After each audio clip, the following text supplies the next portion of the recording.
I always knew I was the inconvenient daughter. At least, that's what my mother used to whisper when she thought I couldn't hear. If only Hannah were just a little more like her sister, she'd murmur with that bitter smile that never quite reached her eyes. And by more like, she meant thinner, more controllable, more aesthetically pleasing. Please subscribe to our channel and tell us in comments from where are you watching this video. I wasn't born to fit their mold. I had curves, and I loved food, and I laughed loud and didn't apologize for it. My sister, perfect Olivia, was the golden child.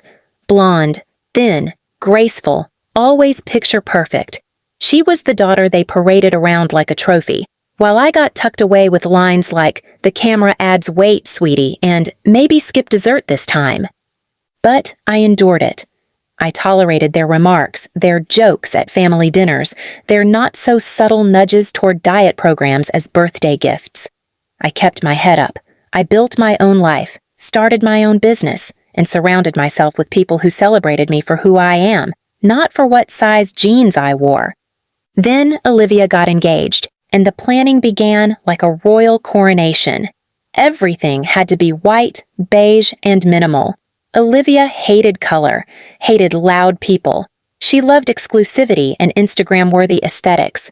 She called it her clean girl theme, but I knew what it really was, her playground of control.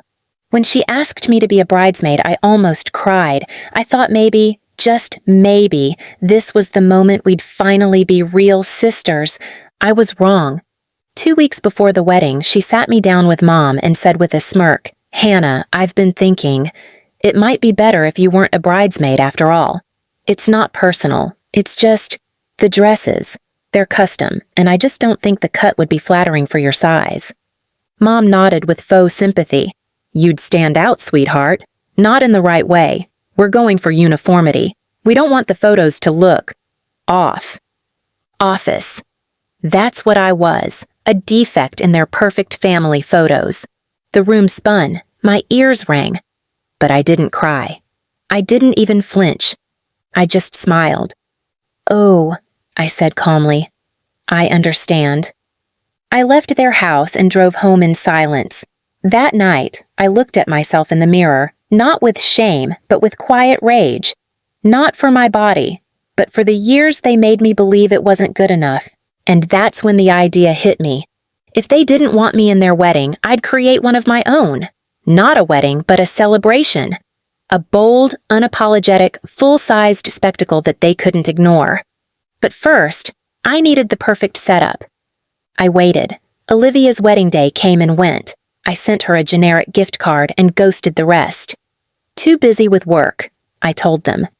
What I was actually doing was designing something much better. 3 months later, I announced I was hosting a reunion and asked everyone to bring their most glam selves. I rented the exact same venue Olivia used, booked it for a plus-size fashion gala. I invited every model I knew, every stylist who ever made me feel like a queen, every influencer who broke the mold, and I designed one rule. Everyone must wear plus-size fashion. No exceptions. The dresses? I designed them, with the help of a fashion friend from my business. My collection, called Unapologetic. Bold silks, daring cuts, rich colors. It was a celebration of real bodies, real stories, and real power. What my parents didn't know was that the gala wasn't just for strangers.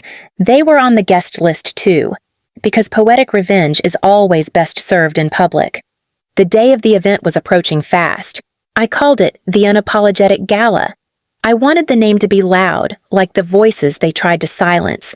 I hired an entire PR team to brand it, not just a party, but a movement. The promo video opened with the quote, "For every girl told she was too much, this is for you."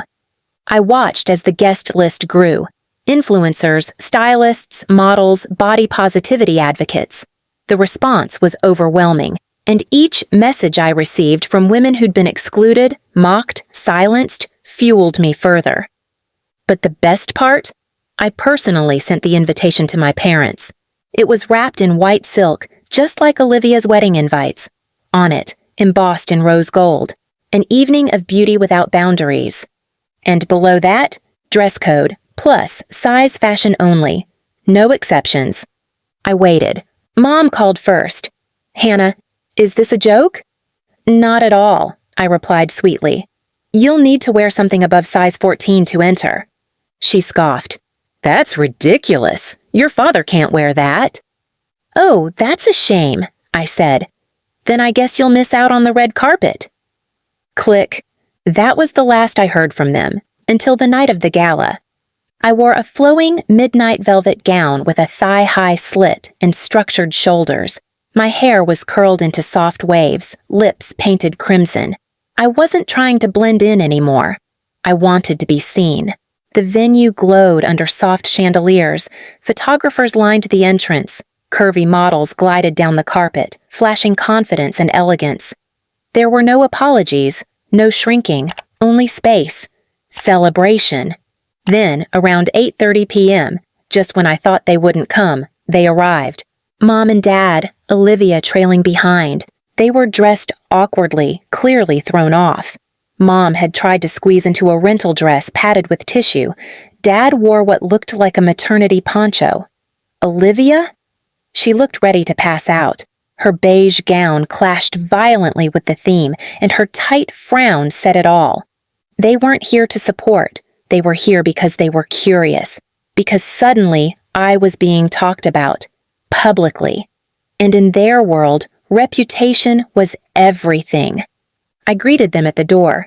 You're not on the list, I said calmly. Mom rolled her eyes. Don't be petty, Hannah. We came. I smiled wider. And yet, you ignored me when I needed you the most. What are you talking about? Olivia asked, annoyed. You kicked me out of your wedding, I said, turning to her, because you didn't want me ruining your photos. She laughed nervously. It was just a dress, Hannah. It was never just a dress. It was never just a joke. It was years of this, being treated like I didn't belong. But guess what? Tonight, everyone here belongs, and the dress code is a symbol. Dad stepped forward. This is ridiculous. We're your family. I took a breath and looked at the crowd behind me. Dancers, artists, mothers, survivors, each wearing my designs with pride. Exactly, I said, and they are mine now. I turned to security. Escort them out. Gasps filled the air. Cameras clicked. Mom's jaw dropped. Dad sputtered. Olivia looked like she was about to cry, but no one moved to help them. As they were gently shown the door, I walked toward the main hall. Inside, I was met with a standing ovation. Not because of revenge, but because someone finally said enough. I stood at the stage and took the mic. I was told my body wasn't worthy of standing next to a bride. Tonight, I am the center of the story. Not for spite, but for every person who was told to shrink themselves to fit into someone else's frame. We don't need to fit their frame. We'll build our own. The room erupted. Olivia, Mom, and Dad, now watching from behind the glass doors, faded into the background. They weren't the stars anymore. Not in my story. And for the first time in my life, I didn't feel small. I felt seen. After the gala, something inside me shifted for good. For the first time in my life, I didn't second-guess my reflection in the mirror. I didn't hear their voices in my head, mocking, judging, reducing me to a number on a tag, or the space I occupied in a room. I was done apologizing for existing. But what came next surprised even me. The media picked it up. Photos from the event went viral. Plus-size fashion designer reclaims her power, one headline read. Another, she was body-shamed by her own family. Now she's redefining beauty. Brands that had never returned my emails were suddenly begging to collaborate. And then came the message that turned my world upside down. Olivia. She emailed me at 2:14 a.m. I know you probably hate me, but I watched your speech over and over. I didn't realize how cruel we were. I'm sorry. I don't expect forgiveness, but I needed to say it. I wore one of your designs to work. Everyone complimented me. I finally felt something. For a second, I stared at the screen. The same sister who had laughed when I cried in a changing room. Now wearing my clothes? Not because she wanted to steal my thunder, but because she wanted to feel powerful too? I didn't reply right away. I didn't owe her that. But I remembered something someone once told me. Poetic justice doesn't always mean destruction. Sometimes it means watching those who hurt you finally understand your pain. So I let her sit with that. A month later, I opened my own boutique. Not in some distant, trendy corner of the city. No, I opened it right on the same block as my parents' house. They'd moved there a year ago, proudly telling everyone in the neighborhood about Olivia's wedding, her perfect figure, and the model daughter. Now, every morning, they had to walk past a glowing storefront window with mannequins in unapologetically bold sizes, posed in dramatic gowns and sequined jackets. And above the door, Hannah, just my name. No explanation needed anymore. Mom tried to pretend it didn't exist, but one day she came in.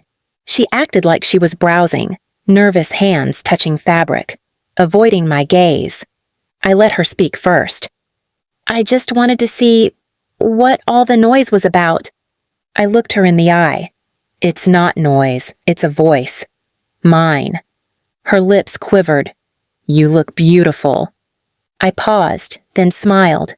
I always did. You just refused to see it. She blinked fast. I'm sorry. But I didn't say, it's okay, because it wasn't. Instead, I said, I accept the apology, but I'm not handing you a role in my life again. This time, the casting is mine.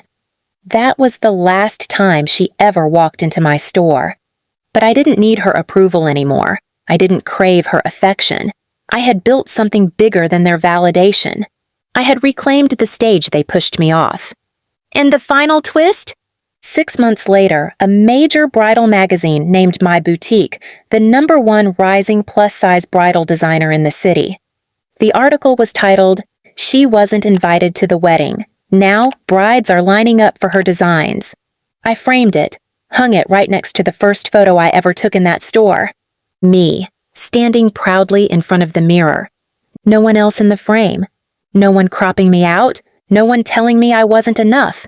Just me. And this time, I was the masterpiece. Please subscribe to our channel and tell us in comments from where are you watching this video.